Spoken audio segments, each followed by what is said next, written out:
Skyline 770 here once more to bring you the final part of my M3 video review. In this part, I will be covering iTouchDS. To my knowledge, iTouchDS was not originally designed for M3 Real, but someone hacked it so it would work. I'll show you that right now. As you remember from Sakura, I had it set to default Y, so hold Y right now while it's booting. It should load right into it.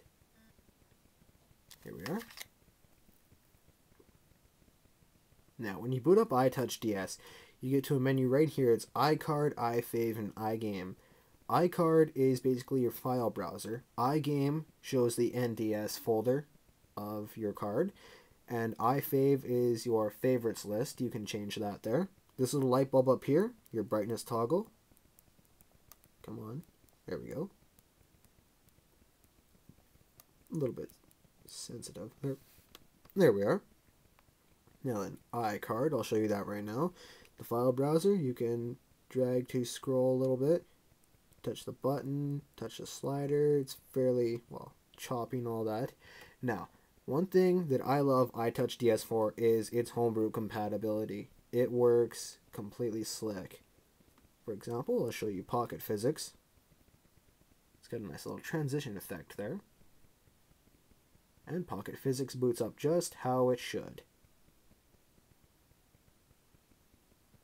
Now then, for example, let's draw a ball, hit play, falls, just like that. Hit stop, reset. Let's say, draw a line here, put a tack, hold it. I start swinging, that ball just falls. Anyway, let's reboot rather. Hold Y to get back into her. As you can see, everything works there. Now, I'll show you. Oh yeah, when you boot up, it goes back into where you left off. This little icon here adds to your iFave. And you just highlight it, hit the heart. Hit the heart. Obey me. Come on. Whatever. Anyway, iFave. I already had one thing bookmarked, and that would be Chrono Trigger. You can hit here to remove it from iFave, or here to go back. Or iGame, which I said is that NDS folder. And here, it lists them all in alphabetical order. Thank God. And you can just scroll around, and you look through it. Down arrow scrolls like that. Up arrow scrolls like that. Now, this little button here opens up your config. And here you have where your cheat file is located. This is iTouch.cheat.db. So basically, all you have to do is download Naren's cheat.db file, and you're covered for TouchPod, Sakura, and iTouchDS. Here, you can touch it to select your cheats. Got the game fix, and yes, touching does work on this as compared to Sakura. Of course, the buttons always still work. Hit B to get out of it. This here, this is your real-time save or your soft reset. I leave it off. This is your cheat toggle, always on. This appears to be your cheat code switch. No, that was your cheat code switch. This is your slow motion switch. And L and SL, R and SL. What the heck would that be? Anyway, so this is your slow motion level. And level 1, again, it's not very slow. Level 5, very slow. And you toggle it in game, and there you go. This, I believe, is a cheat converter or something like that. I don't really mess around with it. Yep, backup function. Backs up a current save that you have. This here, this is your download play, normal, or download play. I don't touch it at all. Anyway, this will cancel and bring you back. This will save. It doesn't boot right into the ROM like Sakura would.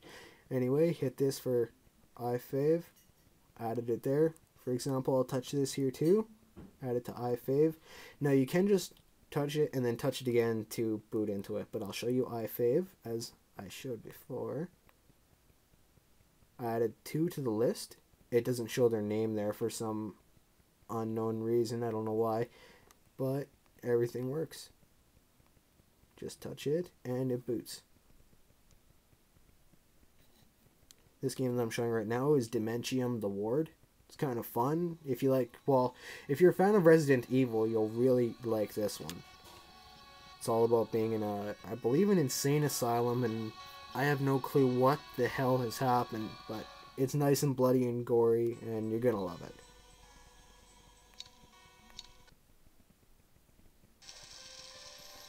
For example, look around with this. L, flashlight.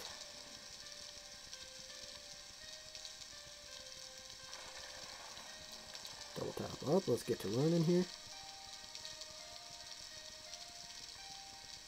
Follow the blood trail wherever it goes. Sorry there, kiddies. This is a little bit gory. Live with it. Don't tell your mommy and I won't. Uh-oh. Oh crap, I'm surrounded. But as you can see, the touchscreen and the buttons both work astoundingly. Anyway, that's it for iTouchDS, and that's it for my M3Real review. Out of 10, I'd probably have to put iSakuReal and M3 as a combination 9.5 out of 10, because Sakura, it's incredible, but the official release will make it a full 10 out of 10. TouchPod, it's a nice little sideshow attraction, but it's nothing too special. And iTouchDS, I'm glad it was hacked to work, but I don't know. If Sakura is made for homebrew, then I'll have no use for either TouchPod or iTouchDS. Anyway, that's my review, and maybe I'll post a few later, maybe I won't. Stay tuned.